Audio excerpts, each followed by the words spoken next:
Son las 6 de la mañana. Llega la hora de la verdad para pensar y analizar las noticias de Colombia y el mundo. La hora de la verdad en la red de Radio Red RCN con Fernando Londoño Hoyos.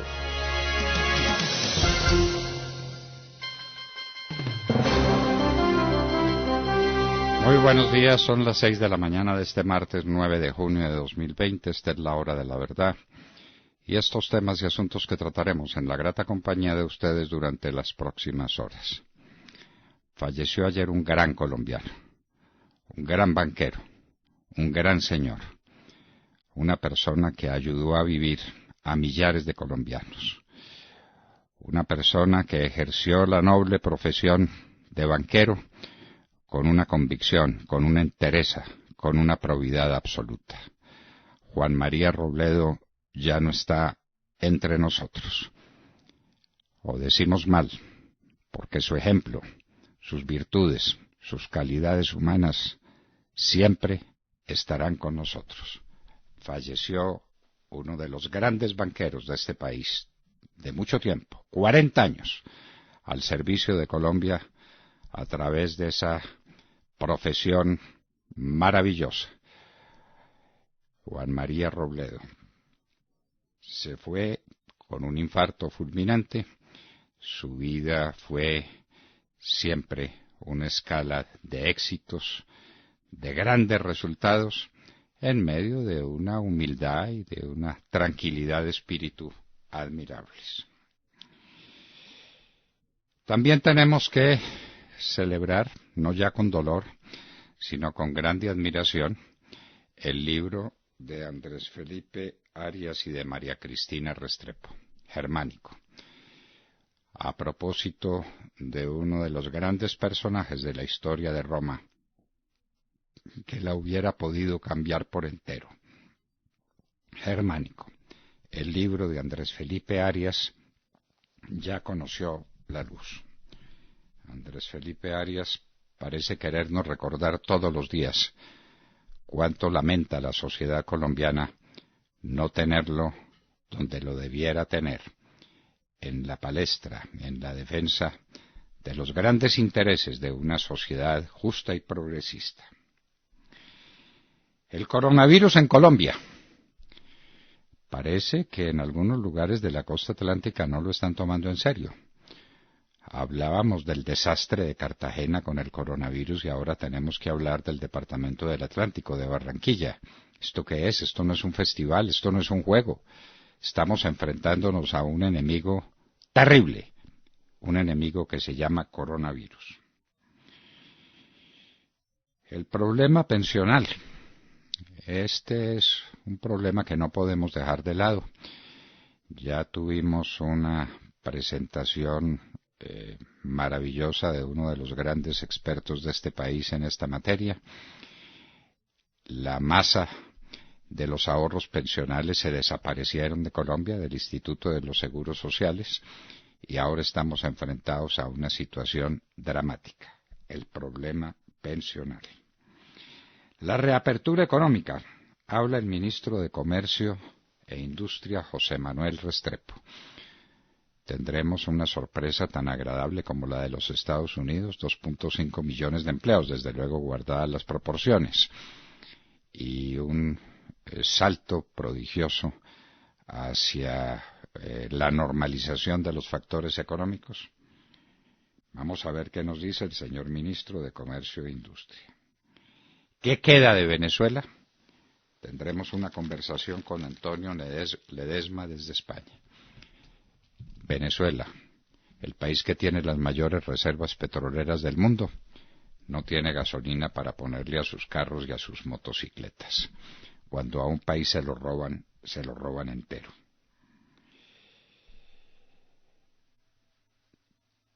¿Qué pasa con las figuras prominentes de Antioquia? Sobre esto hay que meditar.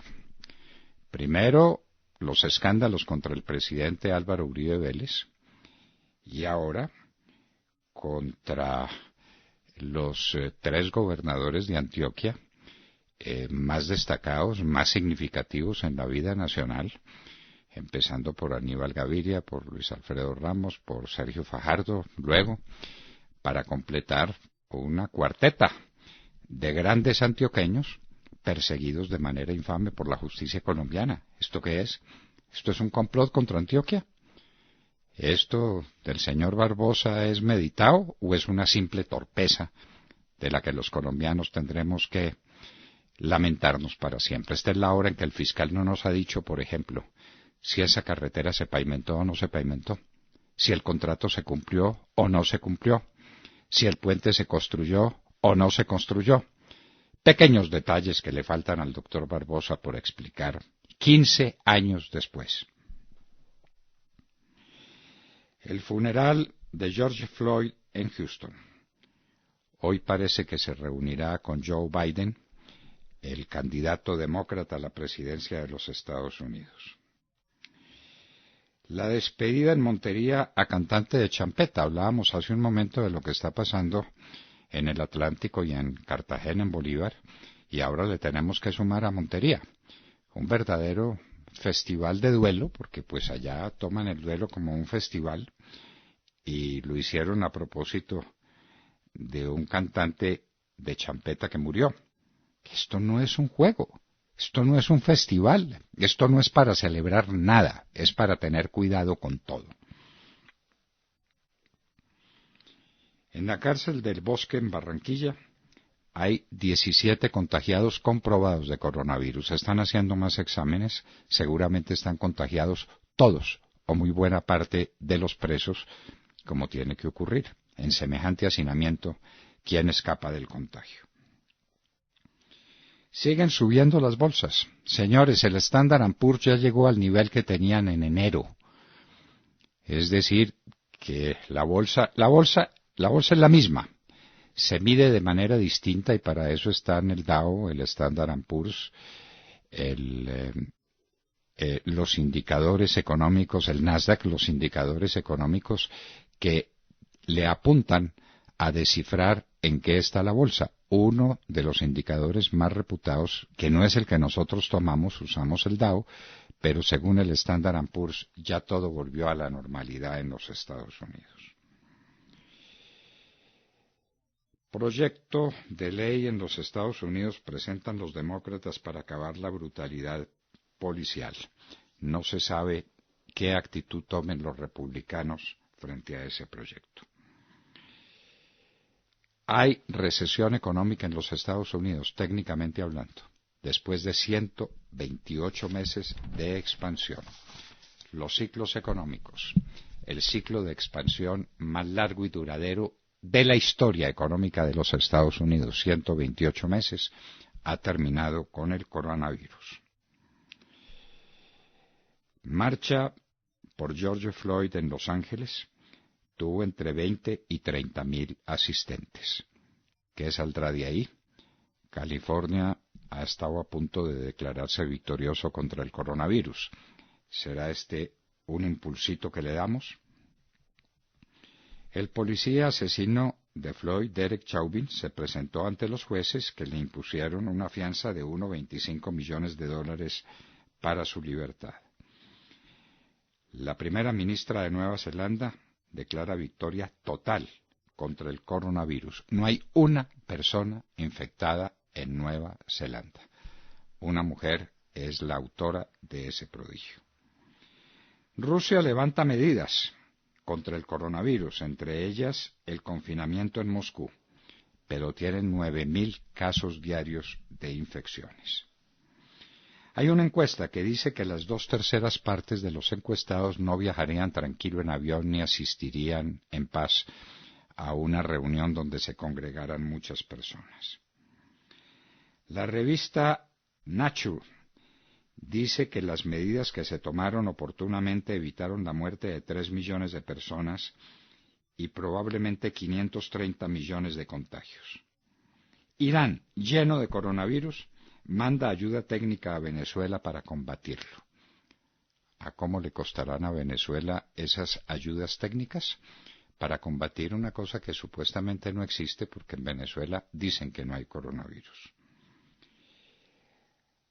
La Organización Mundial de la Salud dice mientras tanto que el domingo que acaba de pasar es el peor día de coronavirus en el planeta.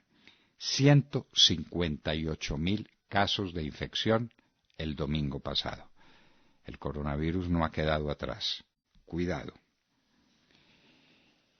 Y hoy recordaremos la muerte de los estudiantes a manos del Ejército de Colombia, un hecho más que desgraciado, ocurrido el 8 y el 9 de junio de 1954 en la dictadura de Gustavo Rojas Pinilla, para refrescar la memoria de un hecho que no podemos olvidar.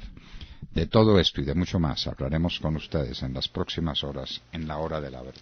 Y recuerden que en estos tiempos de estar en casa son muchas las opciones que tienen para sintonizarnos. Estamos como siempre en los dispositivos móviles a través de TuneIn. Allí nos encuentran como La Hora de la Verdad. También pueden sintonizarnos a través de Facebook Live o a través de nuestra página de internet www.lahoradelaverdad.com.co. Y por supuesto, en medio de esta cuarentena, todo el equipo técnico de RCN continúa trabajando incansablemente para que esta señal llegue a los radios que nos sintonizan en los diales 710 AM en Medellín, 1200 AM en Cali y 970 AM en Bogotá, en las frecuencias de Radio Red, y en Sincelejo se enlaza con nuestra señal Radio Sabana de Sincelejo a través de los 1370 AM. Recuerden que ahora estamos en 9 plataformas de podcast. Nuestros oyentes nos escuchan principalmente a través de Apple Podcasts y a través de Spotify. Si aún no se han suscrito, no dejen de hacerlo para recibir todo el contenido de nuestras emisiones en sus plataformas de podcast favoritas. No olviden que los oyentes son lo más importante de La Hora de la Verdad. Con todos nos encanta siempre estar en contacto y hay muchas maneras de hacerlo. Nos pueden seguir en Twitter y enviarnos sus comentarios a nuestra cuenta @Hora de la Verdad, o también pueden hacerlo a través de Instagram, nuestra cuenta allí, @La Hora de la Verdad oficial, o a través de Facebook, en donde siempre estamos pendientes de sus opiniones y de sus comentarios. En Colombia son las 6 de la mañana, 12 minutos. Continuamos con las noticias, con las más importantes del momento. Aprovecha el tiempo para compartir en familia, para leer, para cocinar, para descansar, pero sobre todo para escuchar La Hora de la Verdad con Fernando Londoño Hoyos, de 6 a 10 de la mañana por Radio Red de RCN. Hace falta que me quites la mirada para que entienda que ya no queda nada. Aquella luna que antes nos bailaba se ha cansado y ahora nos da la espalda. ¿Dónde está el amor del que tanto habla? ¿Por qué no nos sorprende y rompe nuestra calma? Déjame que vuelva a acariciar tu pelo, déjame que funda tu pecho en mi pecho, volveré a pintar de colores el cielo, haré que olvides una vez el mundo entero. Déjame tan solo que hoy roce tu boca, déjame que voy a pretender las horas, volveré a pintar de azul el universo, haré que todo esto solo sea un sueño. Tengo contados todos los besos que nos damos, y tú fugitiva andas perdida en otro lado. Yo no quiero caricias de otros labios, no. No quiero tus manos en otras manos, porque yo quiero que volvamos a intentarlo. Pablo Alborán interpreta con Jesse y Joy ¿Dónde está el amor? Con esa canción tan hermosa, tan elocuente en sus palabras, tan linda en su expresión musical. Saludemos la mañana. Cristina Londoño desde los Estados Unidos. Buenos días. Hola papi, muy buenos días a todos. Bueno, las protestas masivas que hemos visto en las calles de los Estados Unidos durante las últimas 2 semanas por la muerte de George Floyd se empiezan a transformar en un movimiento en contra de la policía a nivel nacional.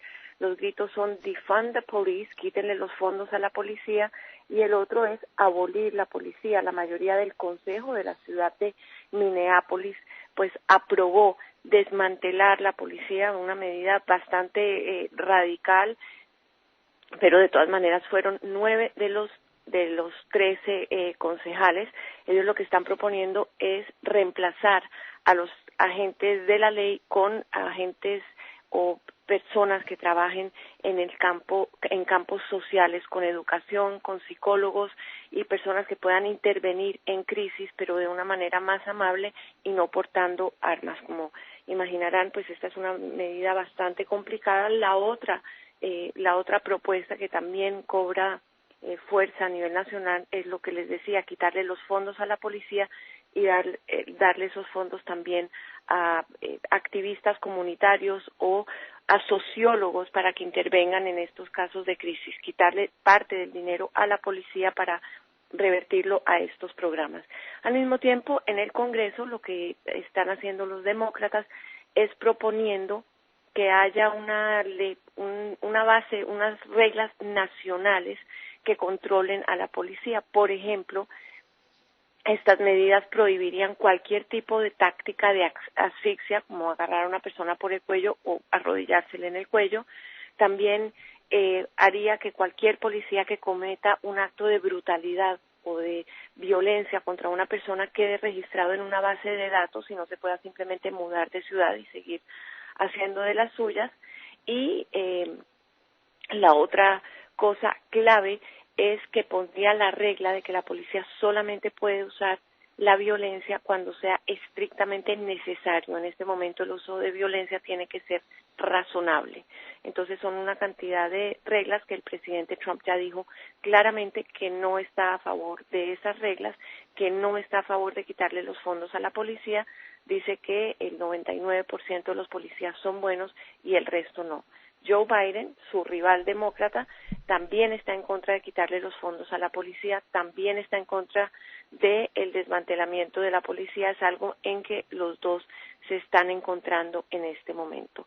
Pero pues ahora el movimiento es en torno a ver maneras de reformar los departamentos de policía, que la muerte de George Floyd no quede en vano. Ayer el presidente Trump, por ejemplo, se reunió en la Casa Blanca con distintos líderes de agencias de la ley y por segunda vez da una conferencia de prensa o permite la entrada de la prensa, pero se niega a contestar cualquier tipo de preguntas. Esto también en medio de que crece la controversia de lo que pasó el lunes, no ayer, sino el lunes pasado, con la represión violenta de manifestantes frente a la Casa Blanca, cuando estuvimos ahí. Y ahora pues se había dicho que es el secretario de Justicia William Barr al que se le achaca la culpa de haber dado la orden. Él ahora dice que dijo que desalojaran el parque, pero que las tácticas utilizadas no fueron idea suya ni que él las ordenó. Y por otra parte está desmintiendo al presidente Trump, quien dijo muchos se habían burlado de él porque se conoció que ese día, en el momento en que se oían los cañonazos afuera o las bombas de percusión afuera, el servicio secreto le había dicho al presidente que se metiera en un búnker. El presidente lo desmintió y ahora William Barr, el secretario de Justicia, en una entrevista dice que él había ordenado el desalojo porque no es posible que un presidente esté en la Casa Blanca y el servicio secreto le tenga que decir que por su seguridad se meta en un búnker. Entonces, definitivamente las controversias siguen bastante fuertes. Hay gran preocupación por lo que pueda hacer con el contagio del coronavirus. Ya tenemos 12 estados en contagio máximo. Muchos se lo están achacando a las protestas y también conocemos que el presidente Trump está diciendo que si se pueden dar todas estas protestas, porque él no puede regresar a sus actos multitudinarios de campaña. Por lo pronto, lo que sí va a empezar a hacer es a asistir a las recaudaciones de fondos de campaña a lo largo del país. Pero bueno, estamos esperando las consecuencias en el coronavirus de esta serie de protestas. Se esperan para esta semana o para la próxima, que ya conozcamos exactamente lo que pasó con estas manifestaciones masivas en que la gente estaba a menos de los 6 pies recomendados, en que por más que tuvieran máscaras se las quitaban para gritar, en que hubo gases lacrimógenos, en que la gente se estaba tocando los ojos, y pues vamos a ver las consecuencias. Ya estamos viendo las consecuencias sociales y en contra de la policía que se han visto en todo el país, y ahora vamos a ver si esto en efecto crea un problema aún más grande de salud pública del que habíamos enfrentado hasta ahora. Es lo que tengo por el momento. Ahora regreso contigo al estudio, papi. Que tengas muy buenos días y muy buenos días a todos. ¿Cómo le parece la idea acabar la policía? Mañana trataremos a fondo el asunto en nuestra nota editorial. Mañana, acabar la policía. Un contrasentido parecido no se había presentado, sino como resultado de una exaltación emocional como la que tiene la gente, justamente por la muerte de George Floyd, pero injustamente dirigida hacia una organización que es vital para la vida social de los Estados Unidos y de cualquier país del mundo. No es concebible el derecho, un Estado de Derecho sin policía. Ya lo explicaremos. Sergio Gel.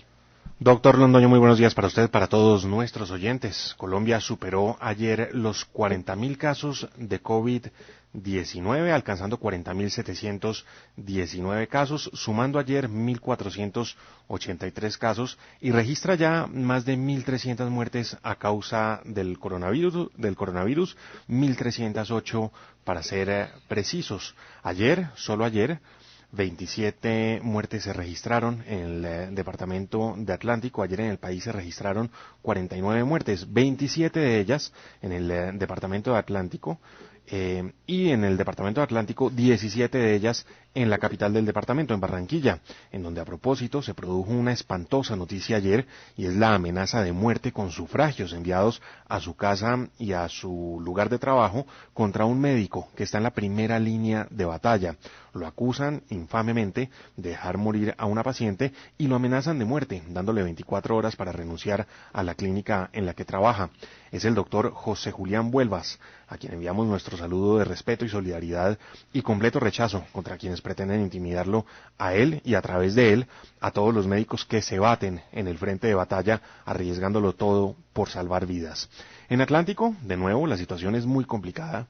El departamento registra 6.761 casos de coronavirus. Las cosas no pintan bien para el departamento de la costa Caribe y, entre tanto, mientras eso es lo que ocurre allí, el ministro de Salud anuncia que ahora sí habrá planes piloto para el rastreo de contagios por COVID-19, esto de manera masiva, planes que se implementarán en Quibdó, en Cartagena y en Palmira, en lugares en donde las cosas tampoco marchan muy bien con las cifras del coronavirus. Ya veremos, porque este anuncio de los rastreos masivos del coronavirus se han hecho desde hace tiempo. Recuerden ustedes, desde abril ya se empezó a anunciar, se hablaba también de las 100.000 pruebas que se harían de manera aleatoria en Bogotá, de las cuales no sabemos nada, no sabemos si se hicieron, si no se hicieron, aparentemente no se habrían hecho según la cifra de muestras que acumulaba el país. Bueno, en Colombia se han hecho 421.000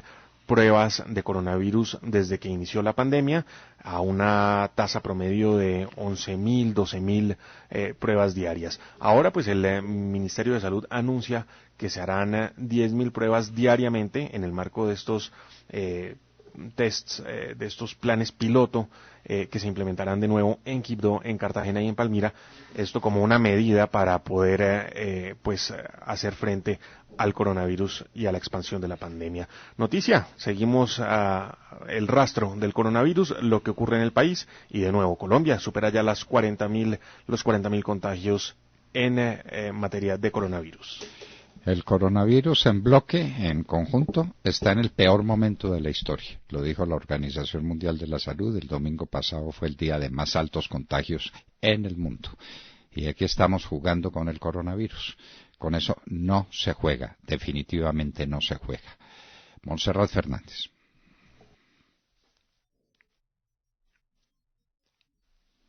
Muy buenos días. Europa se prepara para la época veraniega, aunque ya es un hecho. Este verano solo se alcanzará el 50% del volumen turístico en el sur de Europa a pesar de que países como España ya no van a exigir una cuarentena como en un principio habían anunciado y como el Reino Unido, por ejemplo, está exigiendo. Todas las personas que entren en el Reino Unido tendrán que pasar una cuarentena obligatoria de 14 días. Y si no lo hacen, se enfrentarán a multas de hasta 1.000 libras, unos 1.100 euros. Además, quienes entren al país no deben usar taxis ni transporte público y deben conducir su propio automóvil hasta su destino. Tampoco pueden trabajar ni pueden recibir visitas en el lugar donde se encuentren. Eso sí, hay excepciones en esta cuarentena y ustedes pensarán, la excepción será sin lugar a duda el personal médico. Sí, pero además hay otras excepciones como los empleados del gobierno y diplomáticos, como si ellos no tuvieran el coronavirus, ¿no? O no lo pudieran contraer. Obviamente, las aerolíneas y empresas turísticas no están felices con esta medida que aseguran terminará por hundir al sector. Mientras tanto, en Latinoamérica se vive el momento más crítico con esta pandemia. Brasil, Chile y México están experimentando aumentos del 4 y el 5% en nuevos contagios y le siguen Bolivia y Venezuela. La OPS y la OMS destacaron las medidas de prevención que tomaron con rapidez países como Colombia o la República Dominicana y también destacaron el uso de los equipos sanitarios móviles que usó Costa Rica. Fueron muy novedosos y muy efectivos.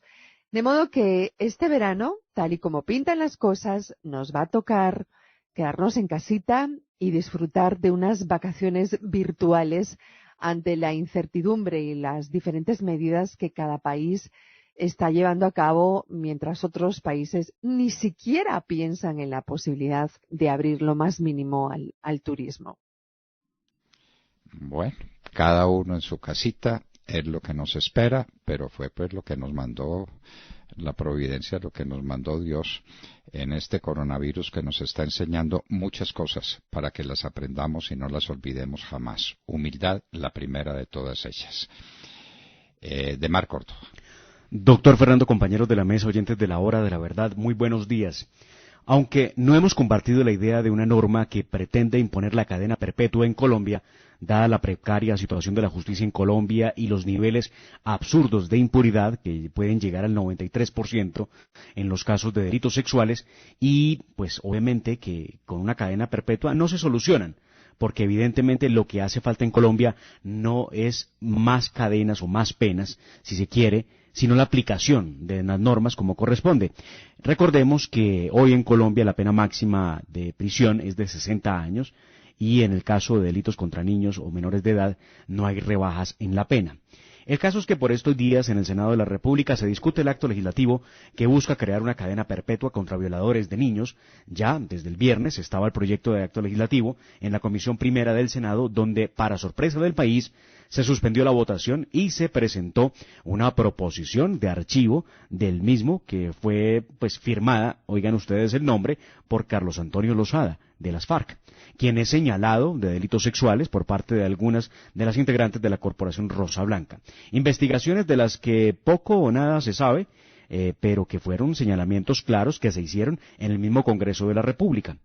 Como no se resolvieron las proposiciones, la votación se reanudó ayer lunes en la Comisión Primera del Senado y cuando parecía que por fin se votaría, apareció una recusación contra todos los senadores que sesionaban, argumentando esa recusación que los legisladores de la Comisión Primera tendrían intereses políticos y electorales en la aprobación del proyecto, además que la virtualidad no sería el medio idóneo para reformar la Constitución como lo pretende la iniciativa. Esto dijo una de las integrantes de la Comisión Primera en el Senado de la República, ella es la senadora Paloma Valencia.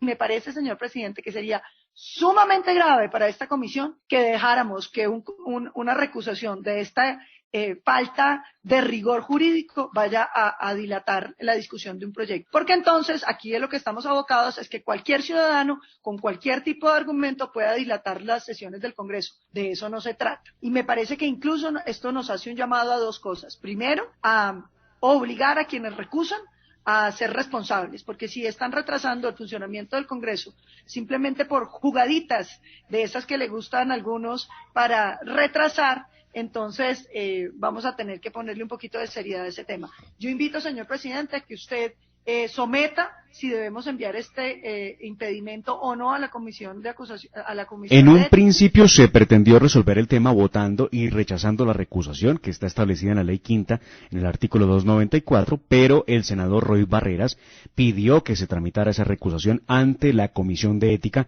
como lo señala la misma ley quinta.